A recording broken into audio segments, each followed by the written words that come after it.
Hello everyone. So আজকের এই ভিডিওতে আমরা দেখতে চলেছি পোস্টম্যান সম্পর্কে। ওকে, পোস্টম্যান কি? হয়তো অনেকে জানো পোস্টম্যান কি, এবং হয়তো অনেকে পোস্টম্যানের উপর কাজও করেছো। বাট পোস্টম্যানটা কি, কেন কাজ করি এবং কিভাবে কাজ করতে পারি, বেসিক একটা টিউটোরিয়াল।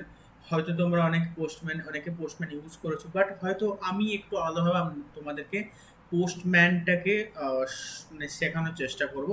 নট শেখানো, কিছু আমরা পোস্টম্যানের টিপস ট্রিক্স সম্বন্ধে দেখব। তো যেটা হয়তো আমাদের ডেইলি লাইফে কাজ করতে পারে, বা যারা তো পোস্টম্যান সম্পর্কে জানো না কি করে কাজ করতে হয় না করতে হয়, তো আমরা সেটা সম্বন্ধে একটা বেসিক একটা ওভারভিউ দেখব এই ভিডিওর মধ্যে। ঠিক আছে? পোস্টম্যান কি? এটা পোস্টম্যান, আমরা অনেকে বাঙালি হয়ে জানি নিশ্চয় পোস্টম্যান মানে বলতে হয়েছে যেখান থেকে আমরা চিঠিকে আদান প্রদান করি, তাই তো? যে একজন পোস্টম্যান থেকে চিঠিকে আদান প্রদান করে একটা জায়গা থেকে একটা জায়গায় পৌঁছে দেয়, যেখানে চিঠি থাকে আমাদের সেখান থেকে, তাই তো? পোস্টম্যান, আই থিঙ্ক আমি ঠিকই বলেছি। যদি ভুল বলে থাকি অবশ্যই কমেন্ট বক্সে ঠিকটা বলে দিও। ওকে, আই নো আমার ভিউয়ার্স কম আছে, বাট যারা আছে খুবই বুদ্ধিমান। ওকে, তো পোস্টম্যান ঠিক আমাদের এখানে কি কাজ করে এবং কেন আমরা ইউজ করব, ঠিক আছে?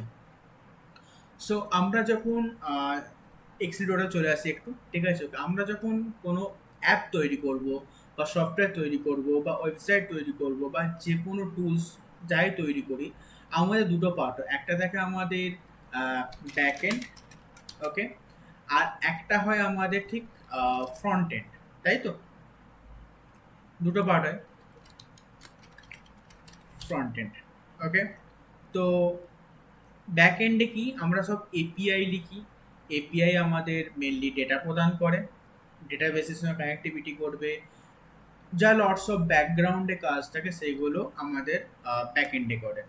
তো আমাদের ব্যাক এন্ডে যেমন আমাদের এপিআই থাকবে, যেমন সাপোজ সরো স্ল্যাশ ইউজার, বা হতে পারে স্ল্যাশ লগ ইন, হতে পারে স্ল্যাশ ব্লগস, হতে পারে স্ল্যাশ ইউজ ধরো টাস্ক, ঠিক আছে? তো এইগুলো কি? এইগুলো হচ্ছে সব আমার একটা এপিআই এন্ড পয়েন্ট। আমরা যখন এই এপিআই গুলোকে হিট করি, তখন কি আমাদের একটা ডেটাবেস থেকে ডেটা বা লজিক্যাল যা লজিক থাকে সেগুলো আমাদের পারফর্ম হয়। যেমন স্ল্যাশ ইউজার যখন আমরা কোড করি, তখন কি হয় আমাদের ডেটাবেস থেকে যতগুলো ইউজার আছে, যা যা ইউজার আছে সেইগুলো আমাদেরকে রিটার্ন করে। মানে যখন আমি স্ল্যাশ ইউজারে করব, ক্লিক মানে এন্টার করব, রিকোয়েস্ট পাঠাবো, অ্যাকচুয়ালি রিকোয়েস্ট বলে এটাকে, তখন যদি ডেটাবেসে আমার যদি রিকোয়েস্ট থাকে, মানে সেই ডেটা থাকে করসপন্ডিং ডেটা, যা যা লজিক আমরা লাগিয়েছি ব্যাকএন্ডের জন্য, ব্যাকএন্ডের লজিক যদি ডেটাবেসকে কল করে, ডেটাবেসকে সাপোজ কল করলো ইউজারের জন্য, দেন তারপরে কি আবার একে রেসপন্স হিসাবে দিয়ে দিল, এবং আমাদের ব্যাকএন্ড সেই রেসপন্সটাকে আমাদেরকে রিটার্ন করে। সেটা হতে পারে আমাদের জেসন আকারে, সাপোজ এরকম ভাবে ইউজার্স নামে একটা জেসন হয়ে গেল, ঠিক আছে? ধরো সাপোজ ইউজার নামে জেসন্স হয়, এইভাবে হয়, তার আমার ডেটা আমাদেরকে দিতেই পারে, ঠিক আছে? ওকে, যেমন suppose name equal to Anirban, এইভাবে, ঠিক আছে? এইভাবে আমাকে ডেটা দেবে, ঠিক আছে, যদি আমার ডেটা পড়ে থাকে। তো এইগুলো ওয়ান কাইন্ড অফ আমাকে এপিআই টাইপ রেসপন্স আমাকে এখানে দিচ্ছে। এটা কিন্তু আমার কোনো ইউআই কে রিপ্রেজেন্ট করে না। ওকে, এটা শুধুমাত্র কি আমাদের এই ডেটা দেয়, অনলি ডেটা। ব্যাকে লজিক প্রসেস করে, দেন আমাদেরকে ডেটা প্রোভাইড করে। বাট এখনকার দিনের একটা সফটওয়্যারে তো নিশ্চয়ই শুধুমাত্র ডেটা দেখালে হয় না, আমাকে ইউজার ইন্টারফেস, ইউজার এক্সপিরিয়েন্সটাও দেখতে হয়। এই জন্য কি আমাদের বেশিরভাগ অ্যাপই এখন কি হয়, ব্যাকএন্ড আলাদাভাবে লেখা হয় এবং ফ্রন্ট এন্ড আলাদাভাবে লেখা হয়। সাপোজ ফর ওয়েব ডেভেলপমেন্ট আমরা ব্যাকএন্ড লিখলাম নোড জেএস এক্সপ্রেসের উপরে, এবং ডেটাবেস এখানে সাপোজ পোস্টগ্রেস ইউজ করলাম। বাট আমাদের ফ্রন্ট এন্ড মানে যেখানে আমরা দেখি কিছু ক্লিক করি বা কিছু কাজ হচ্ছে, সেটা আমরা কাজ করি ফ্রন্ট এন্ডে। মানে সেটা হতে পারে রিয়াক্টে, হতে পারে নেক্সটে, হতে পারে আমাদের আলাদা ভিউ হতে পারে, বা অন্যান্য যে সমস্ত ফ্রন্ট এন্ড রিলেটেড লাইব্রেরি বা ফ্রেমওয়ার্ক আছে তার উপরে হতে পারে। তো এইভাবে আমাদের কাজ হয়। তো এবারে কি হয়, ডেভেলপারদের কাছে সমস্যা কিছু অ্যারাইজ হয়েছিল এমন, বা বলতে পারো যে ওয়ান ঘন্টা প্রবলেমকে সলভ করতে।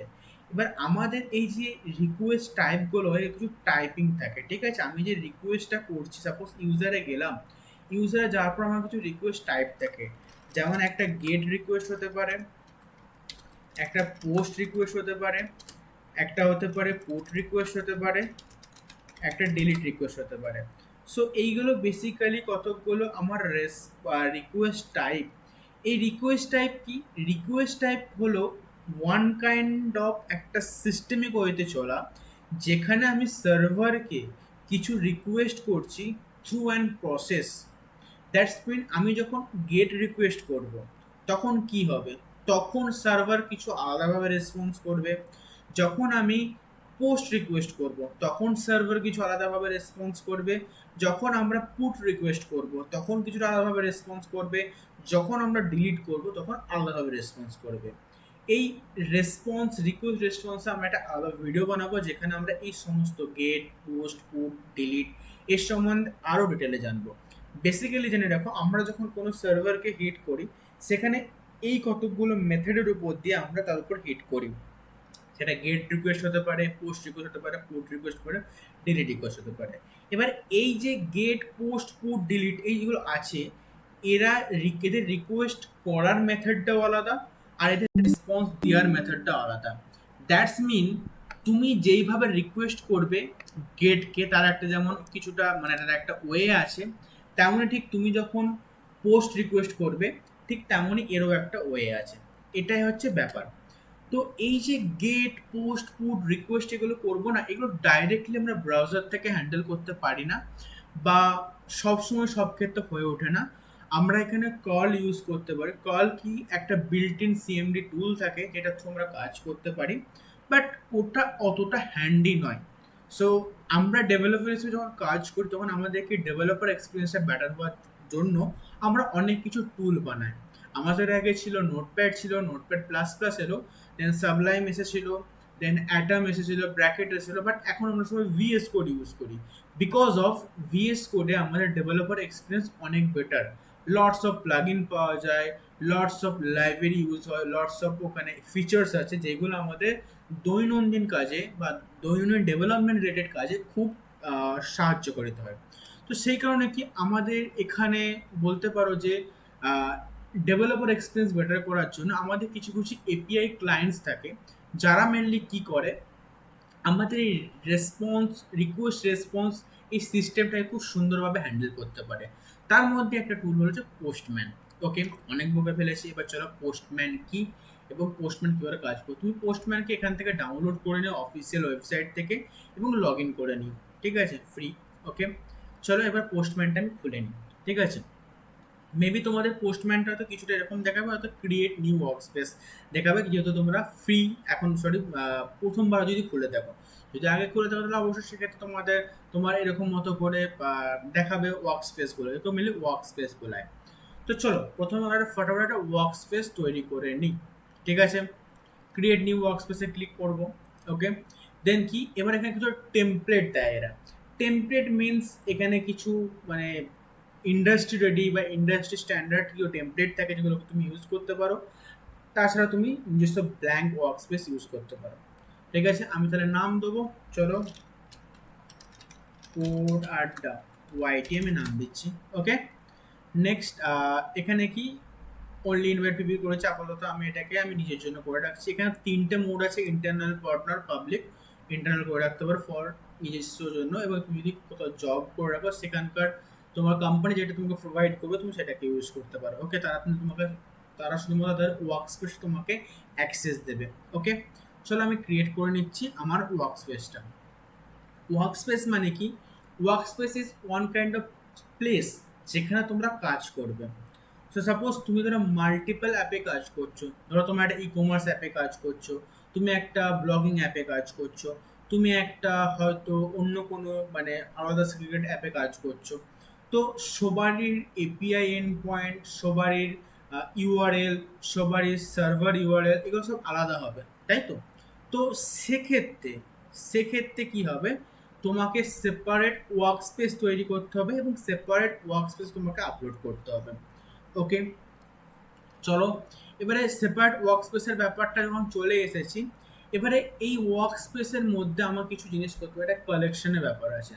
কালেকশন কি বলছো? তুমি যখন ক্রিয়েট কালেকশন করবে দ্যাটস মিন একটা ওয়ার্ক স্পেসের মধ্যে তুমি একটা ক্লাস্টার তৈরি করে ফেলছো। এই ক্লাস্টারের মধ্যে তুমি কিছু কিছু ইয়ে রাখলে, যেমন সাপোজ টেস্টিংয়ের জন্য কিছু, প্রোডাকশন যেগুলো একদম ফুললি প্রুভ হয়ে গেছে সেগুলোর জন্য আলাদা করলে, এইভাবে তুমি ইউজ করতে পারো। সো সাপোজ কালেকশনটার মধ্যে আমি আপাতত করেছি আমি টিউটো, আমি এটাকে টিউটোরিয়াল করে দিচ্ছি, ঠিক আছে।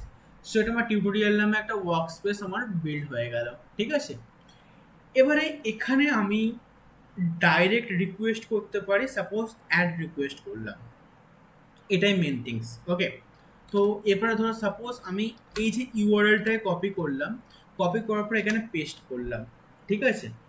এবারে দেখো আমি যখন এখানে সেন্ড হিট করব, কি দেখাচ্ছে, একটা এইচটিএমএল দেখাচ্ছে, মানে পোস্টম্যানের যে টোটাল ওয়েবসাইটটা আছে, ইন্টার ওয়েবসাইটটা আমার এখানে দেখাচ্ছে। বলছি এটা করে কোশ্চেন আসলো, এটা করে কি হবে, অ্যাকচুয়াল কাজ তো এটা নয়, তো কাজটা দেখাই। চলো এবারে যাব আমরা একটা ওয়েবসাইট যার নাম জেসন প্লেস হোল্ডার, ঠিক আছে। জেসন প্লেস হোল্ডার কি করে, জেসন প্লেস হোল্ডার আমাদের ফ্রিতে এপিআই দেয়, যেগুলোকে আমরা ফ্রিলি ইউজ করতে পারবো, ঠিক আছে। আচ্ছা চলো, এই যে এপিআই ইউআরএল কপি করলাম, হিট করলাম, ঠিক আছে, সেন্ড করলাম। আচ্ছা, ওয়াও, এটা দেখো কি একটা জেসন ফরম্যাটে আমাকে ডেটা দিচ্ছে। এখানে কি দিচ্ছে, ইউজার আইডি 1, টাইটেল কমপ্লিটস, মানে আমাকে ডেটা দিচ্ছে। তার মানে কি হলো, আমি যখন এই ডেটাটাকে হিট করছি, ইউআরএলটাকে হিট করছি, মানে আমি একটা সার্ভারকে হিট করছি, তার করসপন্ডিং যা যা ডেটা আমাকে দেখানো দরকার সেই ডেটাগুলো আমাকে দেখাচ্ছে। এটাকে যদি আমি নর্মাল একটা এইভাবে খুলি, আমার এখানে প্লাগ ইন ইনস্টল করে, সেই কারণে তোমাকে দেখাচ্ছে না। সো আমি যদি একটা অন্য ইয়ে খুলি, ওয়েট, ধরো সাপোজ, হ্যাঁ, তো এখানে দেখো এটা কতটা এইভাবে দেখাচ্ছে, মানে এখানে আমি হয়তো এটাকে আমি ডিস্ট্রাকচার করতে পারবো না, হ্যাঁ এভাবে করতে পারি, বাট এটা ডিস্ট্রাকচার হবে না।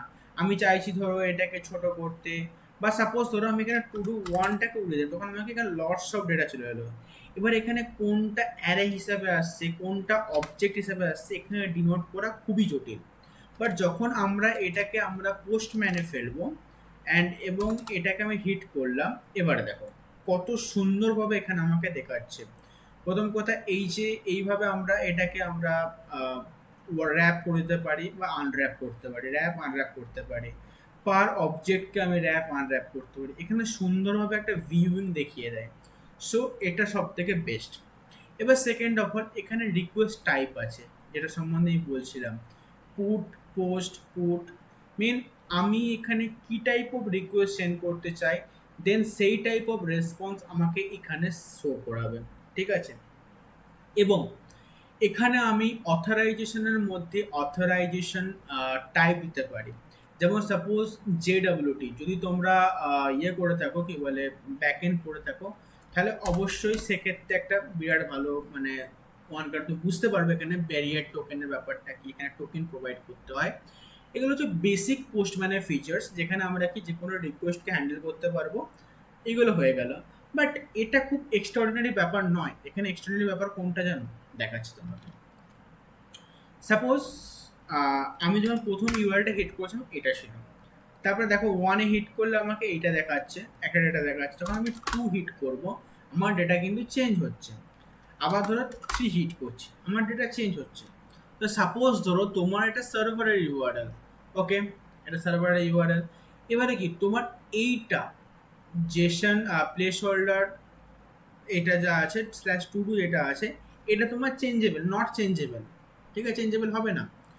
বাট তোমার 3 2 1 এটা চেঞ্জেবল হবে। তাহলে আমি কি করতে পারি, এটাকে সেট অ্যাজ ভেরিয়েবল করতে পারি, দিয়ে একে কি করলাম, আমি স্কোপটায় করে দিলাম, আমি এটাকে কালেকশনের মধ্যে করে দিলাম, ঠিক আছে। ভেরিয়েবল নেম কি, আমি বেস ইউআরএল দিয়ে দিই, ওকে, দিয়ে জেনারেট ভেরিয়েবল করলাম।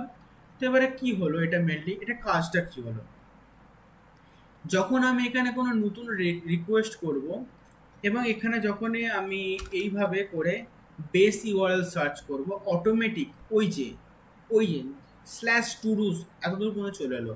আমাকে এখানে আর অন্য কিছু লিখবো, জাস্ট আমি এখানে 3 লিখবো, 3 এর রেসপন্স আসবে, 4 এর রেসপন্স আসবে। তার মানে কি হলো, আমি ওয়ান কাইন্ড অফ আমার বেস ইউআরএলটাকে আমি কালেকশনে স্টোর করে রেখে ফেললাম। ওকে, খুব ভালো জিনিস একটা, যেটা আমাদের ডেভেলপমেন্ট পারপাসে খুব ইউজফুল হয় এটা। ঠিক আছে, ওকে। শুধুমাত্র কি আমাদের এই বেস ইউআরএলটা কল করে ফেললাম, তাহলে আমাদের কাজ হয়ে যাবে। ধরো সাপোজ আমার এক্ষেত্রে এপিআই ইউআরএলটা সাপোজ ধরো এরকম মতো করে হতেই পারে, HTTP colon local host colon 3000, এটা সাপোজ আমার ইউআরএল। অ্যান্ড এরপর থেকে ধরো v1/api, এটা ধরো আমার বেস ইউআরএল। এরপরে আমাদের হবে অথ হতে পারে, স্ল্যাশ হতে পারে, লগ ইন হতে পারে, ঠিক আছে, হতে পারে আমার লগস হতে পারে। সো দ্যাটস মিন কি আমার এইটুকুন অংশটা চেঞ্জ হবে না, বাট এই অংশটা আমার চেঞ্জ হবে। সো ফর দিস পারপাস আমরা এইটাকে একটা ওয়ান কাইন্ড অফ ভেরিয়েবল, যেমন আমাদের প্রোগ্রামের মধ্যে ভেরিয়েবল আছে সেভাবে আমরা ভেরিয়েবল আমরা স্টোর করে দিতে পারি। আচ্ছা, এটা একটা ফিচার হলো। সেকেন্ড অফ অল, সাপোজ ধরো আমি এই যে প্রথমে রিকোয়েস্টটা করেছিলাম, এটাকে ধরো সাপোজ আমি এবার ডেটাটাকে ফেচ করব। পোস্ট মানে খুব সুন্দর একটা ফিচার, তোমাকে বলে রাখি, তুমি যদি এই কোডে ক্লিক করো না, ঠিক আছে, according to the programming language তুমি কোড জেনারেট করতে পারো। এই এপিআই রেসপন্সটাকে করার জন্য ধরো সাপোজ তুমি করবে ফ্লাটার করতে চাও ডট, তুমি এইভাবে এটা কল করতে পারো, কোড এখানে দিয়ে দিচ্ছে। কত বেস্ট ফিচার্স না এটা। তারপরে কি এইচটিটিপিতে করতে পারো কীভাবে, জাভার ওকে এইচটিটিপি লাইব্রেরি থ্রু কী করে করতে পারো। নেক্সট তুমি এখানে কটলিনে ওকে এইচটিটিপি আছে, জাভা স্ক্রিপ্টের ফেচ দিয়ে কী করে করতে পারো। দেখো এখানে কত সুন্দর করে তোমাকে একটা প্রিডিফাইন্ড কোড দিয়ে দেবে, যেটাকে তুমি ডাইরেক্টলি ইউজ করলে এটাকে তুমি এইভাবে কাজ করতে পারবে। পোস্ট মানে এই ফিচারটা খুব সুন্দর ফিচার্স। ওকে, তারপরে এখানে কমেন্টসের ব্যাপারটা মেনলি কি আমি এখানে কমেন্টস করে রাখতে পারি, যদি তুমি টিম কোলাবরেশনে কাজ করো সেক্ষেত্রে তোমার এটা খুবই একটা বেস্ট ফিচার হয়ে থাকবে। নেক্সট ডকুমেন্টেশন, সব থেকে বেস্ট জিনিস, ঠিক আছে। তুমি মানে ডকুমেন্টেশন একটা বিরাট জিনিস, ডকুমেন্টেশন লেখা বা পড়া দুটো খুব মানে কার্যকরিতা হয় আমাদের যে কোনো কাজের ক্ষেত্রে। সো জেনারেট উইথ পোস্টম্যান, এটা একটা এআই ফিচার আছে, ঠিক আছে। এটা কি অটোমেটিকলি তোমাকে একটা ডকুমেন্টেশন অ্যাবাউট দ্য এপিআই তোমাকে জেনারেট করে দিয়ে দিবে, যে এটা কিভাবে কাজ করতে পারো, কিভাবে এটার মধ্যে কাজ হবে। দেখো একটা সম্পূর্ণ ডকুমেন্টেশন তোমাকে দিয়ে দিয়েছে, গেট রিকোয়েস্ট রিট্রাইভিং টাস্ক ইনফরমেশন, ঠিক আছে। বেসিক অফ দ্য এপিআই দেওয়া আছে, রিকোয়েস্ট প্যারামিটার কি থাকবে, কিভাবে পাঠাতে হবে, ঠিক আছে। এক্সপেক্টেড রেসপন্স মানে আমার রেসপন্স টাইপটা কিভাবে আসবে, এবং notes, that's the best feature of the postman, যেটা আমি ইউজ করি, ঠিক আছে। ওকে, তো এটা তোমরা ইউজ করতে পারো। এবং ভেরিয়েবল ট্যাবে গেলে তুমি যতগুলো ভেরিয়েবল তুমি এখানে তৈরি করো সেইগুলো তোমার এখানে শোকেসিং হবে, ঠিক আছে। বেস্ট ফিচার, তাই না? হ্যাঁ, পোস্টম্যানে এই ফিচারগুলো খুব সুন্দর আছে। তো বেসিক্যালি আমি এটা চেয়েছিলাম পোস্টম্যানের সম্বন্ধে বেসিক একটা তোমাদের আইডিয়া দিতে। অনেকে হয়তো পোস্টম্যান ইউজ করো বা অনেকে জানো না, ঠিক আছে। এখানে ফিচার্স, তো আমরা একটা ছোট সিরিজ করবো বা ছোট ভিডিও করবো যেখানে আমরা পোস্টম্যানের এপিআই ইউজ করা শিখবো, বা বলতে একটা পোস্টম্যান টিউটোরিয়ালে যখন আমরা ব্যাক এন্ডে আমরা কাজ করবো তখন আমরা সেখানে এটা কাজটা করে দেখাবো, ঠিক আছে। ভিডিও যদি ভালো লেগে থাকে তো অবশ্যই লাইক করে দিও, চ্যানেলে নতুন হলে সাবস্ক্রাইব করো। তো আবার দেখা হচ্ছে নতুন কোনো একটা ভিডিওতে, ততক্ষণ চ্যানেলটা সাবস্ক্রাইব করে দিও। বাই।